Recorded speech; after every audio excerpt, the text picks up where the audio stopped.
Thomas from Tom's Garage, and if you saw from my last video, we did take delivery of a Tesla Model S. So it's not a brand new Tesla, as you can see from the front. It's pre-facelift, but it's new to us, and we got it for a great deal. So I'm going to tell you guys all about it, how we got it. I'm going to do a quick walkthrough of the vehicle as well, and we'll also get some quick driving impressions too.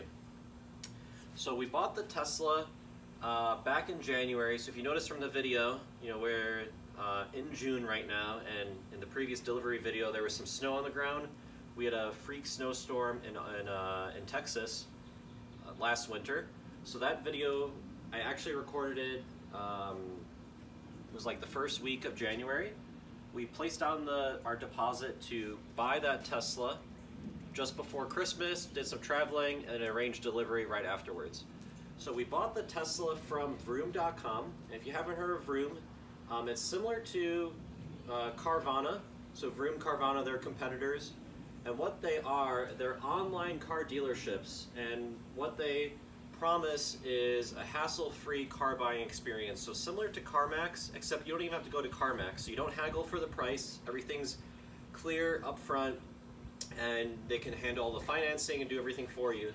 So Vroom, they had a couple Teslas listed. This one was actually listed as sold, and I inquired about it, and they turned out that someone had canceled or changed their mind on it. So we ended up buying this for $32,000, which seemed like a crazy good deal, especially at the time. Even right now, it's a 2013 with 62,000 miles, and Tesla's in similar condition, similar miles, through the certified pre-owned program. They actually sell, I've seen $45,000 around that mark right now. So the prices have definitely gone up. Late last year, there was stories about being able to buy really cheap Tesla Model S's, but I think when the Model 3 came out, increased demand came in for Teslas in general. I've been seeing a lot more on the road. That ate up the supply, and now all the Teslas are more expensive. So 2013, this is the real wheel drive, so it's the S60, 60 kilowatt hour battery. Brand new. It was rated to have 200 miles of range. One of my initial concerns with buying a used Tesla Model S was not only the high potential repair costs for out of warranty repairs that were needed, but also battery degradation. So if you ever follow other electric cars, the Nissan Leaf, especially the first gen Nissan Leaf, was notorious for battery range degradation. And what that means is similar to when you use a cell phone. When you first get it, you get great battery life, and as you near that 2-year mark, your battery only lasts maybe half as long as it used to. Mainly due to how many times that you charge it, also due to heat that the battery's exposed. So the Nissan Leafs, the first gen ones, they were rated at about 90 miles of range, but in hot climates like New Mexico and Arizona, owners were reporting that just after a couple of years, they were only able to get maybe 50 miles out of the car, in some cases even as low as 40, turning that car into a paperweight essentially. So the Model S, Tesla, they put a lot of engineering, R&D resources into developing the cooling system for the batteries. So the battery pack is actively cooled, so even when you charge, if the battery gets too hot, when you walk away from the car, you'll hear the fans, they're on. It's because it's running coolant through the batteries. And because of that, these battery packs last a long time. And what really sold me on buying a higher mileage Model S was reading about Tesloop in the Bay Area. So they have a fleet of Model X's, and they do shuttle services from San Francisco to LA to Las Vegas last time I checked, and they have several vehicles that have over 300,000 miles of range. And what they found is even with all of those miles on the battery packs, all of the charging cycles, they were still able to get about 95% of the original rated battery capacity, which is amazing. So this guy only having 60,000 miles gives me a lot of confidence that it's going to last us until our next Tesla that we get. And we'll probably end up keeping this one for a while, even if we do get a Model 3 and a Model Y. So no worries at all with higher mileage Teslas. It doesn't have the warranty. It came with the Vroom warranty, which was 3 months, 2,000 miles, something like that. So if you had any initial issues come up, they would go ahead and fix that. But we didn't have any issues when we got it delivered. They even put brand new tires on the car. They're good. You know, they're the original OEM rated tires. So brand new tires. Interior is in perfect condition. I just had this detailed yesterday, which is why I'm doing the video now versus earlier when it was delivered, because I wanted to give you guys a good clean look at the vehicle. But yeah, absolutely no issues with it at all. The only delivery piece that we had was there was a small ding on the hood. You can barely notice it unless you're at the right light, and they ended up you know, giving us money to get that repaired. Haven't repaired it yet, but we'll probably end up getting that pulled out just because I have some OCD about my vehicles. Yes, so when I do the overview of this vehicle, I'm not going to go into a lot of depth on the center console and how that navigation system works. I have a Model X video that I did for a P100D. Very in-depth walkthrough for all of the options, features, what you can configure in this car. So instead, what I'm going to focus is more on the Model S specific features. So what's different on the Model S versus what you would see on the X, as well as what you would see on the Model 3. Oh, and one other thing I forgot to mention as well, I think if I didn't mention the price, we bought this for only $32,000. I have that in the title as well. So a steal of a price. We could not you know, afford to turn it down essentially. We've always liked the Model S, but they were pricey. We have a reservation down for a Model 3. But this was a great way to get into the Tesla brand, and also if we do decide to sell it, you know, within, you know, a year or two, I have no doubt that we'll get our original money back, if not more.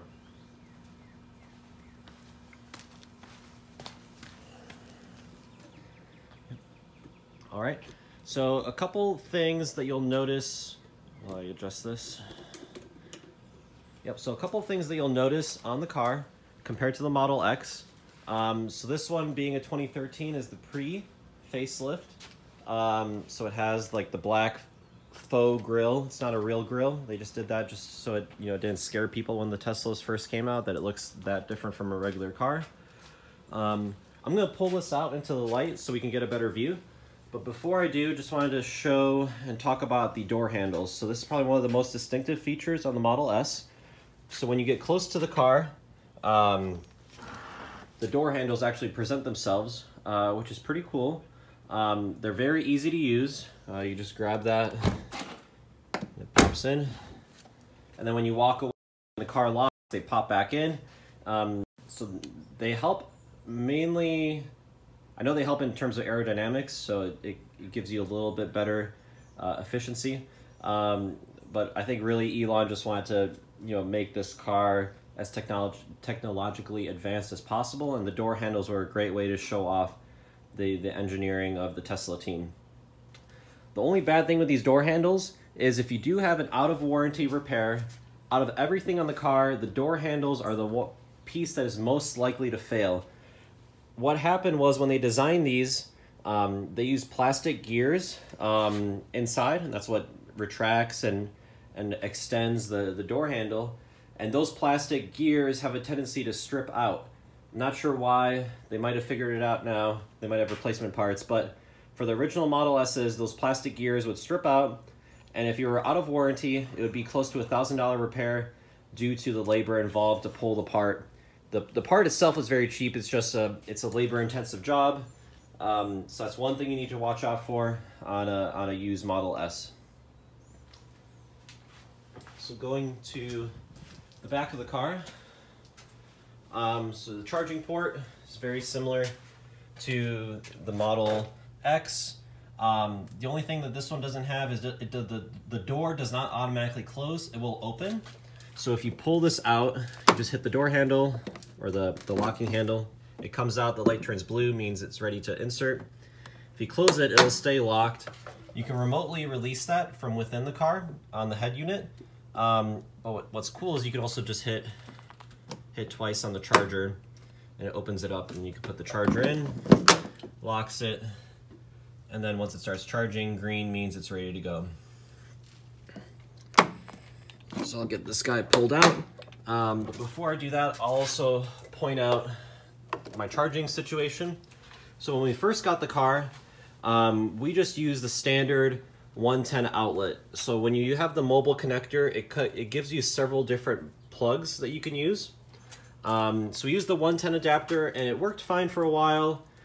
We have free supercharging for life with the Model S, one perk over the Model 3. So we used that a couple times to get by, and then we would charge on the 110 overnight. The issue is when you charge off 110, you get 3 to 4 miles of range per hour of charging the Model S. So overnight, realistically, you'd only get maybe 50 miles of range. And if you do any other trips other than just driving to and from back to work, you'd quickly get down into the lower charge states and you'd have to go to the supercharger to top it off. So I ended up getting an electrician to install this 240 volt outlet. So it's the NEMA 1450. I only ended up paying 150 bucks or $180. He installed the plug and he also gave us a new breaker box. So you can see we have an extension breaker box. There's 1, 2, 3. He installed the one on the left. Yeah, 180 bucks. And now we get, I think it's like 35, almost 40 miles of range per hour. So let me go ahead and get this pulled out, get it out in the sun. We'll do a more in-depth walkthrough.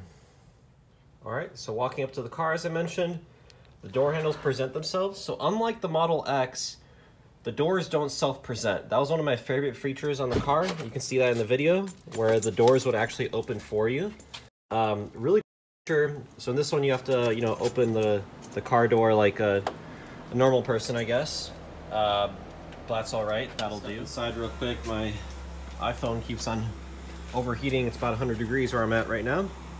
But as I mentioned, the doors don't self-present. So you have to open them manually. If you have multiple keys, you can assign different driver profiles to the keys. So that way it'll adjust the entry settings for you.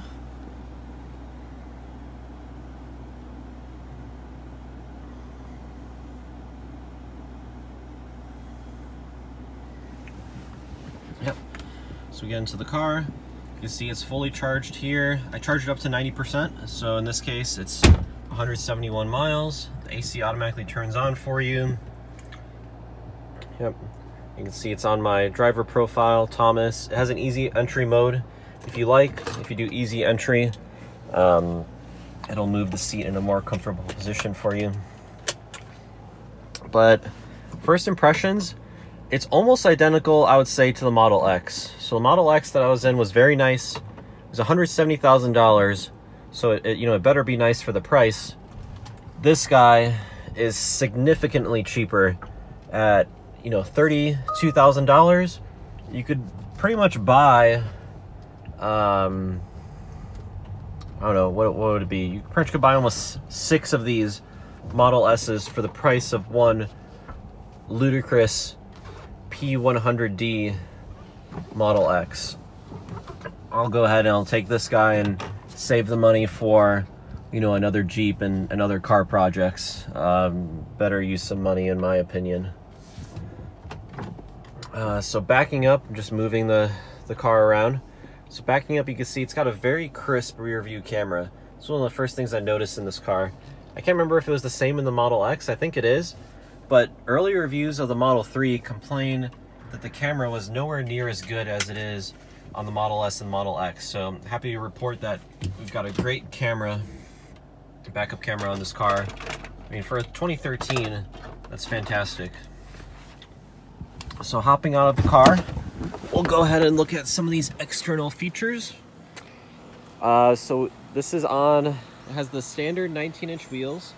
I actually prefer this generation of the wheels. So the newer, I think the S70s and 75s, they have like the mini turbine wheels, and I don't know, these look just a lot more sporty to me. 19-inch wheel, plenty of meat. They last a lot longer than like the 21-inch wheels that are prone to blowouts. You've got projector headlamps, so they're HIDs, so actually brighter than the ones on the newer Model S's. You've got LED reflector beams there. Fog lights. Again, you've got the faux grille. very large brakes. This one does not have the panoramic sunroof. I was actually okay with that, you know, being in a hot climate. I don't really use sunroofs that often. So it's just the black vinyl or black painted roof. Actually looks very nice with the white. We have tinted windows, as you can see. I think they're about 35% all around. Back of the car, you can see it's the Model 60, so 60 kilowatt hour battery, because it does not have a D, which means it's the single motor. So if you see a P, it's the performance model, D, dual motor. And if you see P90D or P100D, that's the performance one with the dual motor. And if there's an underline under there, you'll actually see it. That means it has the ludicrous option, which is an extra charge on top of the already high price of the higher end models. You got nice LED taillights. And a quick thing to note as well, this is not the pearl white, this is the standard white. Actually, I prefer this one. I've seen with the pearl white, sometimes you get some color mismatches. It's not as bright either, it's like a creamy white. This is a nice vibrant white. Looks great with the contrast on the black. It looks great with the wheels. So let's go ahead and look at some of the other features. So I've got the key fob, I've got the Aletta Ocean rubber fob protector. If we press on the back portion of the key, the trunk opens, so it's a power liftgate. Another feature you don't have on the Model 3. We wanted to have a big vehicle, and this vehicle has a ton of space. So we're waiting for a baby any day now. My wife actually might be going into labor today. So we already have the car packed with stuff that we're going to take to the hospital. So I'll just go ahead and pull these bags out so you can just see how much space we have. But it's ridiculous. We've got a Nuna Mix stroller, which is already a pretty big stroller. We have the bassinet attachment, and they both fit in the car. I don't know if you'd be able to fit this in the Model 3 because it's a little smaller, but it has more Jeep than my more room than my Jeep Wrangler, which is great. So I'll pull this out so you can see. So yes, we've got a ton of room in the back of the car. There's an optional luggage cover, cargo cover. I don't have that. You've got these little cubbies on the side. Great, that's where I put like the charging adapters and such. And you get this huge storage space underneath. So I've got actually 2 bowling ball bags in here. And there's still more space. So it's actually one continuous space on the bottom to the cubbies. But an enormous amount of space, even if you just had just the rear trunk. It's crazy how much you can fit in the Model S. There are SUVs on the market that don't have as much room as the Model S. And that's why I love hatchbacks. So some people like to hate on hatchbacks. Sometimes they do look kind of ugly. They look kind of like smushed SUVs, but Tesla did a great job on the Model S. One of my favorite car designs, I would say. It's very sleek. It's a hatchback, but it has more of like that fastback look. So it's similar to like the model or the Audi A7. Similar look there. We've got one-touch power close for the liftgate. Very nice operation there. It's all one piece. This all hinges from here to there. And going to the front, we've got a front trunk, or a frunk, as people say. One of the major perks for the Model S is having additional storage space. So I'll go ahead and open that up. You hit that on the key fob, or you can release it inside the car as well. So this being the single motor, it has more room than the dual motor Teslas. So I have a car seat here as well, just so you can see how much space there is. This is a full convertible car seat, and I was able to slide it into the space that you have here. I mean, it's incredible how much space there is. I still can't get over it. So let me pull the car seat down so you can see. So this being the single motor, on the earlier Tesla Model S's, they actually opened up this space if you had the single motor option. So again, I've seen sedans that have less room in their rear trunk than the Model S has in the front trunk. Pretty neat. It's all sealed, your stuff will stay dry. Got like this insulated cover here. I'm assuming for road noise as well as for installation purposes.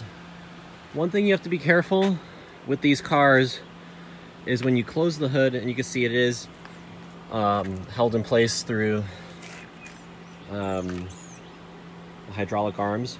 So if you lower it, you have to be very careful with these hoods on the Model S's. You're not supposed to drop it, you know, and slam it like you do on a normal car. So what'll happen is, it's kind of a bad design, I guess, but if you just close it pressing down here in the middle, you can actually cause creases in the hood. So I haven't seen where the creases could be. I think you can also like misalign the hood. In the instruction manual, I was checking to see if they had a sticker here, they don't.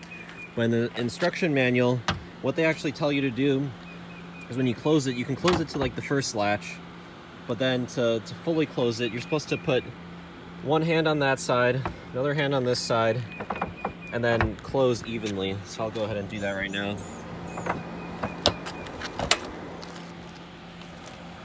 So a lot of people don't know that, and then there were some issues with, you know, like creased hoods, for example. I don't know if ours is even, you know, centered or not. Kind of looks a little bit off, but that's the thing with these cars. And you can see like the gap here versus the gap there. I mean, maybe it's about the same, but yeah, something you need to watch out for on these cars. I mean, panel alignment is always never, you know, really the best in the Teslas anyway, so.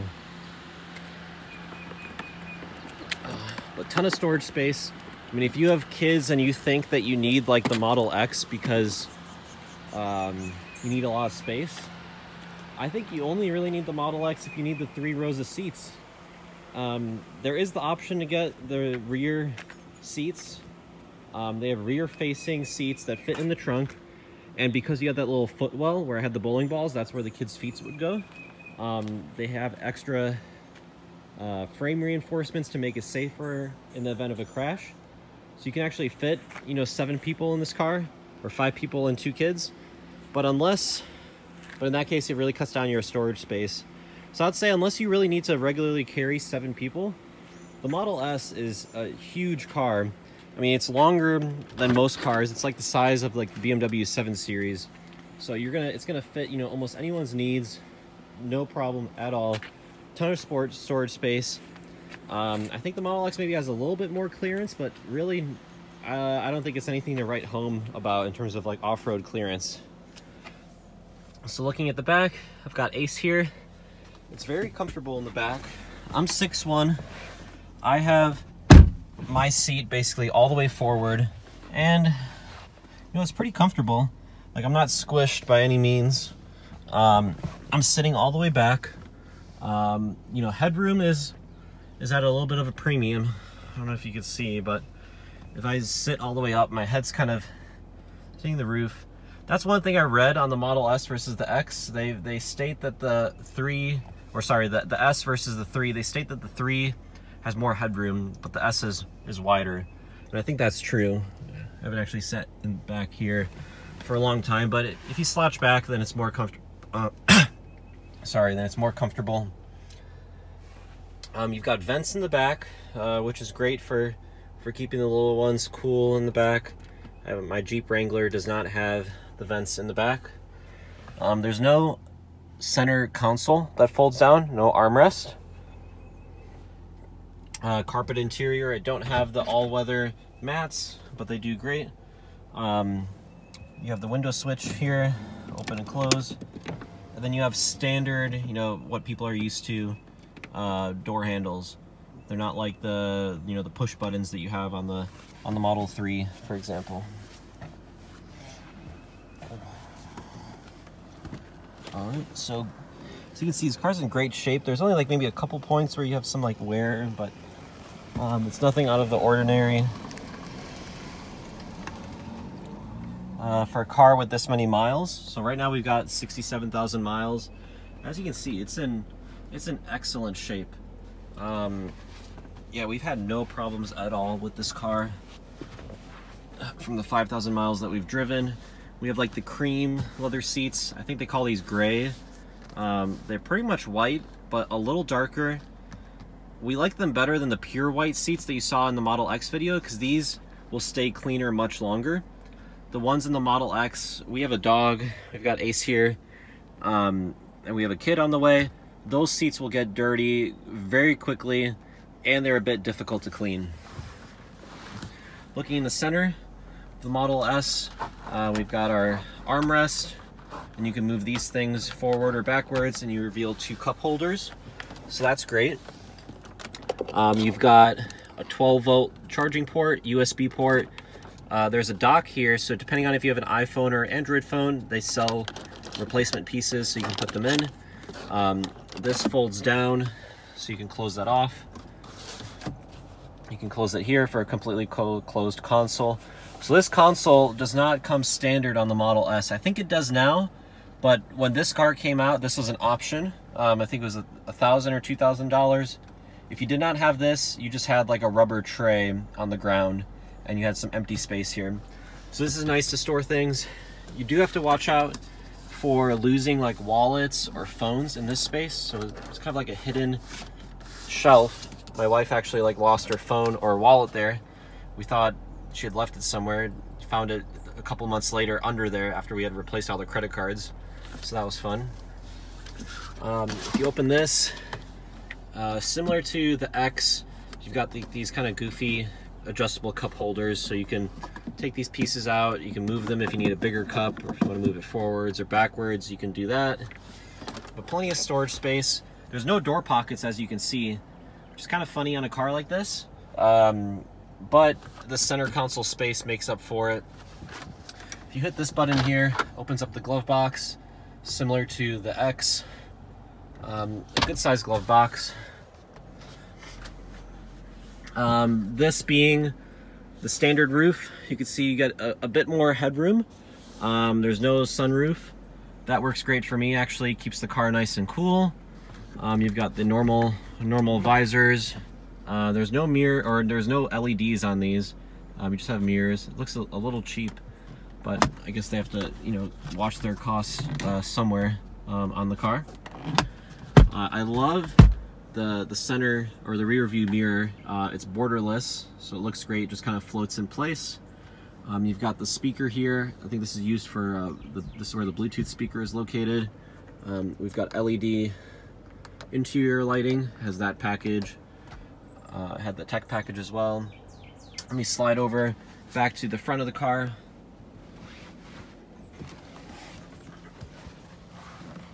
A little more difficult to get out of this than the X out of the rear. It's not that bad. We had some family over waiting for the baby to come.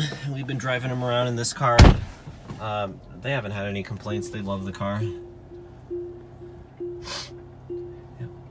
So you do have the same center displays you do have on the X. Same 17-inch massive screen on the X as well. The Model 3, you have a 15-inch center screen, and it's landscape instead of portrait, and you don't have the speedometer display as well. Some people like that. Some people prefer the single screen. They say it's less distracting. I actually like the 2-screen approach. When you're navigating, for example, you'll get turn-by-turn directions over here.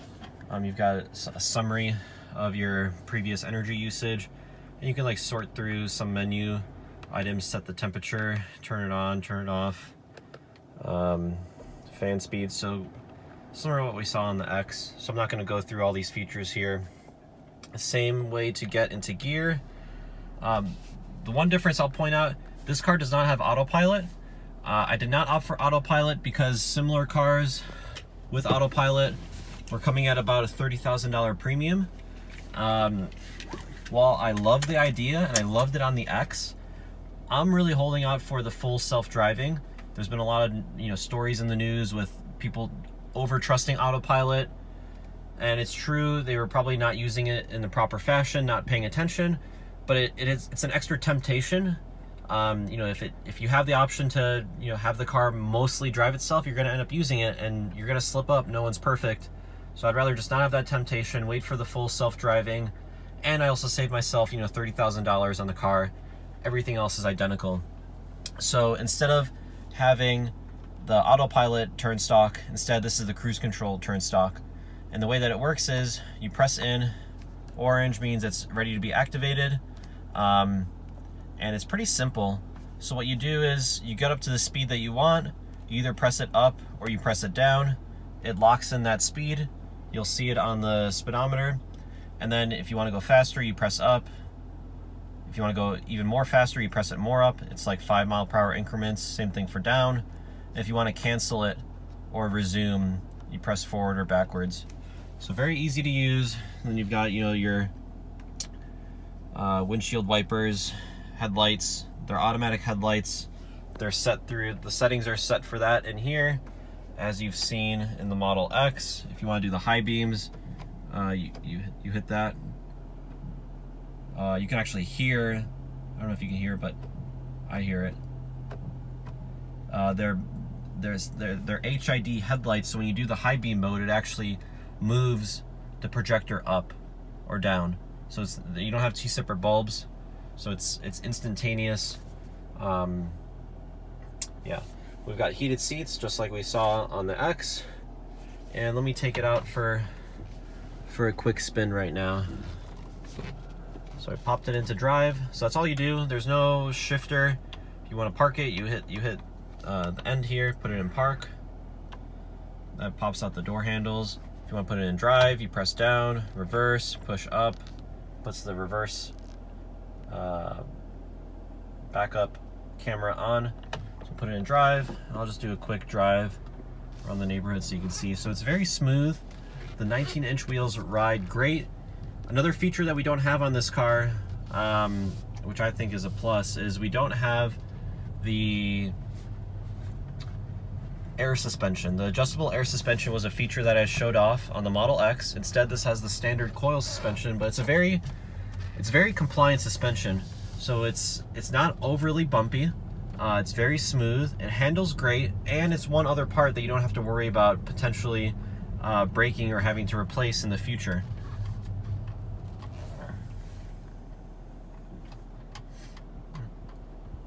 So it drives great, handles great. I mean, it's a heavy car, don't get me wrong, but it handles like a sports car. It hugs the curves very well because it is, all the weight's down low with the battery pack. It's very quiet. It's got a good amount of power. I mean, it's not the 90, but I think I read that it's about 380 horsepower. 0 to 60 is just over 5 seconds, so that's plenty fast for me and for my wife, and it'll also save you money on the tires. So if you get like the P100, like the one that I showed you, the Model X, you can expect to replace those tires, you know, every 12,000 miles. I've seen even less, or read reports of even less. And if you're at, you know, replacing those tires every 12,000 miles, they're expensive tires. For the 21-inch wheels, I think they're about $400 a pop. So you can expect to spend, you know, $1,600 around there, $1,500 on tires, you know, about every year if you're driving, you know, the average 12,000 miles a year.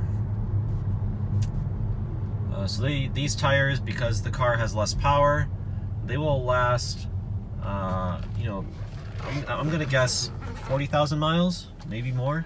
I think that's what I read on the reports. This car had brand new tires when we got it. So I don't know if the original tires lasted 60,000 miles, or perhaps they replaced the tires twice. So I'm gonna guess it's either 30,000 miles or 60,000 miles out of a set. So that's the car. It's very comfortable. My wife loves it. This is the car that she mainly drives. She had a Hyundai Genesis Coupe before. This car, same horsepower, feels much faster. You have an incredible amount of torque. It's like you're driving a turbocharged car, like a Subaru STI. I had one of those, but you know, there's no turbo lag. We love it. and it's one of the safest cars you can drive too. So we knew that we were going to be attempting to have a baby. Luckily, it happened very quickly. We had the baby, or we're having the baby, so having a car, you know, that was safe, safest crash test rating, that was one of the key factors for me. So that's why we ended up getting this car as well. We wanted a safe car. We also wanted a Tesla. We love Teslas. I love tech. I work in tech, and this car has all of the features that I loved about the X at a fraction of the price. The only things that I really miss from the X, I mean, the Falcon wing doors were kind of cool. Maybe it would be easier to get kids in, you know, if you have kids in the back with the car seat, but that's more of a luxury.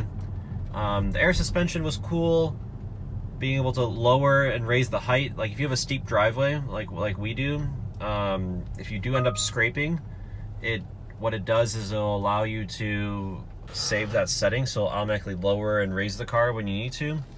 Luckily, I don't scrape in the driveway, so not a problem. But that would be a cool feature to have. What else is there that's missing? Autopilot, as I mentioned. I kind of wish it had Autopilot, but I'm also glad that it doesn't, so I don't end up relying on it and making a mistake. But other than that, you've got the same interior that you have on the $170,000 Model X P100D, fraction of the price, still extremely fast day-to-day driving, 380 horsepower, and that's the lowest trim Model S. They had a 40, those were all upgraded to 60s, but if you get like a 75 or the 75D, they're at about 4.4 to 60, which is very close to what like the Model 3P performance motor or dual motor, whatever option is going to get. So that's going to be a great bargain once the prices start dropping down on those. Really, unless you want the top of the line and you have the money to spend, go for the lower trim Model S's. You won't be disappointed. You have all the same tech. There's no compromises at all in the car. And then compared to the X, you have an incredible amount of storage space. It's still usable. It's still very comfortable. It's a little sportier in my mind. I like the looks of the Model S the best out of all three cars. Oh, I would say the one feature that I will miss, or that I do miss the most, is the self-presenting features. So in the Model X, when you park it, you put your foot on the brake, the door will actually open for you, and that's more of a nice to have feature. Not really one that I miss. But other than that, there's absolutely nothing that I regret about this car. You know, we've got 68,000 miles on it. I'm confident that this car will go, you know, 150,000 miles or more. I have several coworkers that have very high mileage Model S's. No problems at all. So don't be afraid of buying a high mileage Tesla Model S, especially if you want a great bargain. And this car looks great. I mean, as you've seen from the outside, it looks brand new, even though it's 5 years old. No hesitations at all. Ace loves the car. Wife loves the car. Everything's good. All right, I think that's about what I got. So this is Thomas from Tom's Garage. Please like and subscribe if you enjoyed this video. I'm gonna have additional Tesla content coming out now that we have this video.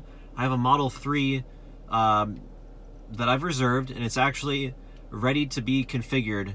I've been just waiting on, you know, see what the pricing would be on the performance model, so I'm going to go through that. Probably going to place the order in the next week and get it delivered. Right now they're saying 3 to 6 weeks, so I'm going to have content on that, content on the Jeep, and I have an update on the Jeep as well. So stay tuned. Have a great day.